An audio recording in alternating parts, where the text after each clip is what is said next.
Бүгүнкү сабагыбыздын темасы сезим жана эмоция. Сезим жана эмоция жөнүндө жалпы түшүнүк. Адам коомдун мүчөсү жана иш аткаруучусу, берүүчү болуу менен бирге анын жаны айрым кубулуштарды мээсинде өзгөчө чагылдырат. Мисалы, сырткы нерселерди, кубулуштарды кабыл алууда кубанууга, кайгырууга дуушар болот. Демек, таасир эткен дүүлүктүрүштөр адамда ички жана тышкы өзгөрүүлөрдү пайда кылат. Адамдын жашоосунда ар түркүн окуялар болот эмеспи? Бирөө кубанат, экинчиси кайгырат, бир нерсе көңүлгө торлоорлук болуп кубанса, экинчиси жакпай калышы мүмкүн. Кээ бир адамдар бир нерсени жактырбай, мүнөзү келишпей, кээ бирөө кош көңүл карашы мүмкүн, үчүнчүсүндө бир көрө албастыктар байкалат, жана башка ошол сыяктуу. Эгерде сезимге, эмоцияга таасир этчү кубулуштарды санаса, сан жеткис болушу мүмкүн. Ушундай оң жана терс кубулуштагы көрүнүштөр сөзсүз түрдө адамдын кабыл алуусунда сезимдүүлүктү, эмоцияны пайда кылат. Кубануу, кайгыруу, коркуу, сүйүү, канаттануу — булардын баардыгы адамдын объективдүү дүйнөгө болгон мамилесинин өзгөчөлөнгөн бир психикалык тышкы көрүнүшү. Мындай өзгөчөлөнгөн психикалык тышкы көрүнүш сезим жана эмоция деп аталат. Эмоция латын тилинен которгондо толкундоо же козголуу дегенди билдирет. Кабыл алууда, сезүүдө, ойлоодо тышкы кубулуштардын айрым көрүнүштөрү, сапаттары, байланыштары, көз карандылыктары чагылдырылат. Ал эми сезим менен эмоцияда адам уккан, көргөн, таанып билген кубулуштарга, бир нерселердин, көрүнүштөрдүн мазмунуна болгон бир адамдык мамилесин көрсөтөт. Адамдагы сезүү жана эмоционалдык көрүнүштөр анын жекече мүнөзүнө, темпераментине, жалпы эле адамдык сапатына байланыштуу. Эмоционалдык көрүнүштөр бул чагылуучу нерселердин өзгөчөлүктөрүнө байланыштуу жана көз каранды да болот. Адамдар менен курчап турган чөйрөнүн ортосунда ар дайым байланыш, мамиле, карым катнаш түзүлүп турат. Ошол карым катнаш, мамилелер, байланыш, сезим жана эмоция үчүн шарт түзгөн нерсе, же болбосо предмет деп коебуз, шарт түзгөн нерсе болуп эсептелинет. Эмоция жана сезим бул адамдын жеке өзүнө гана тиешелүү болгон психикалык абал. Эмоция жана сезимдин жекече өз алдынчалыгы адамдын мүнөзүнө, эркинин өзгөчөлүгүнө, умтулуусуна, мотивдерине байланыштуу жана ошолор менен аныкталат. Окумуштуу Вундтун ою боюнча сезимден эмоциялык абалга өтөт деген. Сезим менен эмоцияны физиологиялык негизин атайын жүргүзүлгөн психологиялык изилдөөлөрдүн натыйжасында билсе болот. Себеби эмоционалдык тынчсыздануулар нервди козгойт. Ошондой эле ошол тынчсыздануулар ички мүчөлөрдө, органдарда өзгөрүүлөрдү жаратат. Мисалы, эмоционалдык процесстер адамдын дем алуу органдарында, жүрөк кан тамырларынын иштөөсүндө, тамак сиңирүүдө өзгөрүүлөрдү пайда кылат. Корккондо жүрөк тез согуп, кан тамырлардын басымдуулугу көтөрүлөт. Кайгырганда көз жаш пайда болот. Күлгөндө беттин мимикасы өзгөрүп, күлкү пайда болот. Ар бир эмоциялык сезимдеги байкалган көрүнүштөрдү башкарган бул баш мээнин чоң жарым шаарларынын кыртышы. Орус окумуштуусу Павлов сезимдин жана эмоциянын жүрүшүн башкарган жана денеде болуп өтүүчү баардык кубулуштарды башкаруучу баш мээнин кыртышы экендигин тажрыйбалык изилдөөсүндө көрсөткөн. Чет элдик изилдөөлөргө токтоло турган болсок, эмоцияны изилдөө 1884-жылы окумуштуу Джеймстин калемине таандык. Эмоция деген эмне деген статьясында эмоция жөнүндө түшүнүк берген, анын оюн улаган Ланге болгон. Бул окумуштуулардын эмоция тууралуу илимий концепциясына каршы болгондор болгон. Алардын бири окумуштуу Кеннен болгон. Эмоционалдык абал менен дененин мүчөлөрүнүн байланышы жөнүндө илимий теориялардан кийин эмоциянын психикага жана адамдын жүрүш турушуна тийгизген таасири тууралуу теориялар пайда боло баштаган. Ар кандай багыттагы илимий изилдөөлөр менен таанышып, төмөндөгүдөй жыйынтыкка токтолсо болот. Биринчиден, баш мээнин кыртышы эмоциялык көрүнүштү башкарууда негизги орунду ээлейт.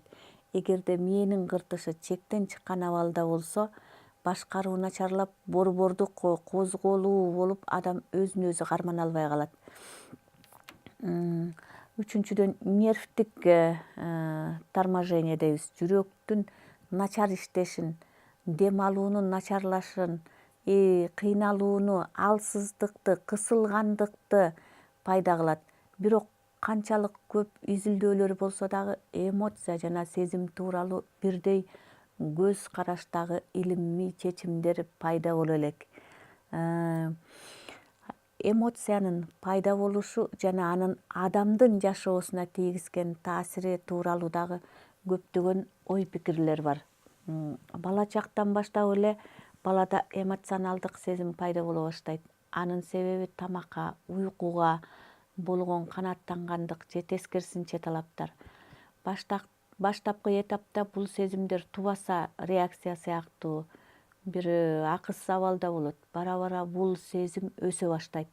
Баладагы тубаса реакцияны текшерүү үчүн жаңы төрөлгөн ымыркай баланы өйдө көтөрүп туруп, кайра тез ылдый түшүрсө, баланын чүрүшүп жыйрылганын байкоого болот. Бул ымыркай баладагы тубаса сактануу реакциясынын белгиси. Балдарда бирөөнүн кубанычын, кайгысын бөлүшүү сезими эрте пайда болот. 1 жашка чыга элек бала бирөө ыйласа кошо ыйлашы мүмкүн.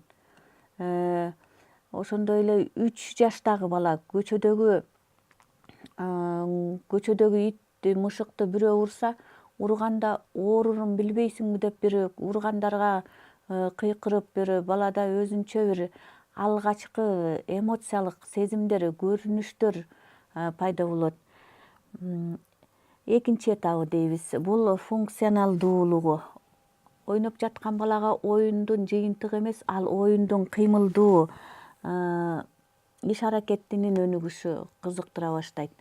Баланын канааттануусу анын иш аракет кыймылынын аякташы эмес, анын мазмунуна кызыккандыгында. Үчүнчү этабы, бала чоңое баштаганда канааттанууга алдын ала суктануу пайда болот.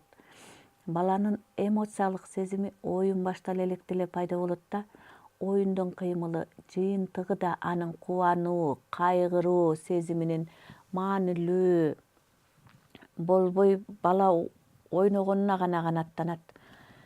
Курчап турган чөйрөдөгү жолдоштук мамилелешүү, башкача айтканда, биримдик кыймыл аракет, ишмердүүлүк кеңейе баштаганда эмоциялык сезим татаалдана баштайт.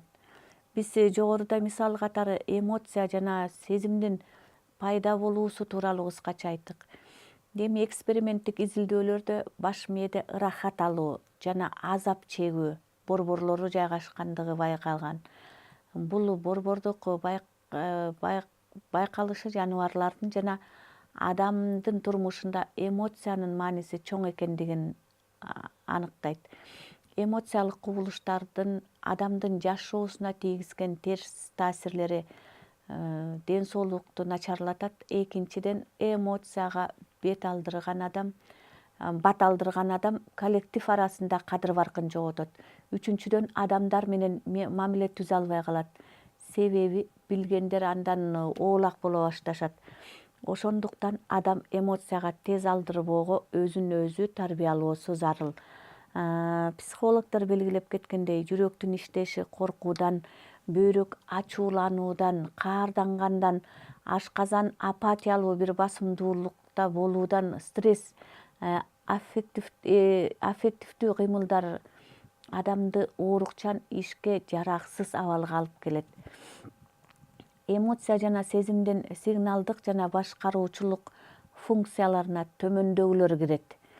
Чагылдырылышы биринчиден, экинчиден сигналдык дейбиз, үчүнчүдөн козголдуруучу же түрткү болуусу, төртүнчүсү күчүнө келтирүүчү, бешинчи которуучу, ылайыкталуучу жана коммуникативдүү. Булардын ар бир функциясынын сигналдык жана башкаруучулук багыты бар. Ар бир адам өз эмоциясын башкара билүүсү керек. Себеби ар кандай эмоционалдык көрүнүш өз натыйжасын берет. Ошондуктан өзүн өзү кармай билүү, кызылгандуулук, ошондой эле кыжаалат калтырбоо, жакшы жүрүш туруш, туруктуулук бул жакшы маанайды тартуулайт. Эмоция адамдардын эмгегине, ишмердүүлүгүнө да таасир этет. Себеби ар кандай өзгөрүүлөр жагымдуу же жагымсыз сигнал болуп, ар ким ар башкача кабыл алат. Бул сигналдык багыт психология илиминде сезимдин импрессивдик жагы деп аталат. Импрессивный латын тилинен кыргызчага которгондо көңүлдө из калтыруу дейбиз. Сезим жана эмоция таасир эткенде адамдын денесинде өзгөрүү болот дагы. Бул өзгөрүүлөр кыймыл аракетти башкарат. Бир эле кыймыл аракетте эмес, адамдын бет түзүлүшү, мимика, жаң соосу, жест дейбиз. Денедеги, организмдеги түзүлүштөр эмоционалдык абалдын экспрессивдүү жагы деп да аталат. Экспрессивдүү латын тилинен которгондо сүрөттөө, көрсөтүү дейбиз. Демек, эмоционалдык адамдын бет түзүлүшүнөн, кыймыл аракетинен, ошондой эле кээ бир адамдар кызарып кетип, кээ бирөөлөр болсо бозоруп кетип, ушундай абалга кабыл болушат. Эмоционалдык абалдар кээ бир өзгөчөлүктөр менен да айырмаланышат. Эмоциянын узак убакытка созулушу, белгисиз мүнөзгө ээ болушу, ошондой эле көрүнүктүү, маанайсыз мүнөз дейбиз. Кээ бир эмоционалдык абал адамды аффекттик, өзүн өзү башкара албай калуу, өтө интенсивдүү эмоционалдуу реакцияга дуушар кылат. Аффект бул өтө чоң интенсивдүүлүк мүнөзгө ээ. Ошондой эле кыска мөөнөттө пайда болот жана жоголуп кетет. Жогоруда көрсөтүлгөн эмоционалдык сезимдүүлүк көрүнүштөр ар бир адамда ар башкача мүнөздө пайда болот жана байкалып турат. Мындай көрүнүш адамдын индивидуалдуулук сапаты.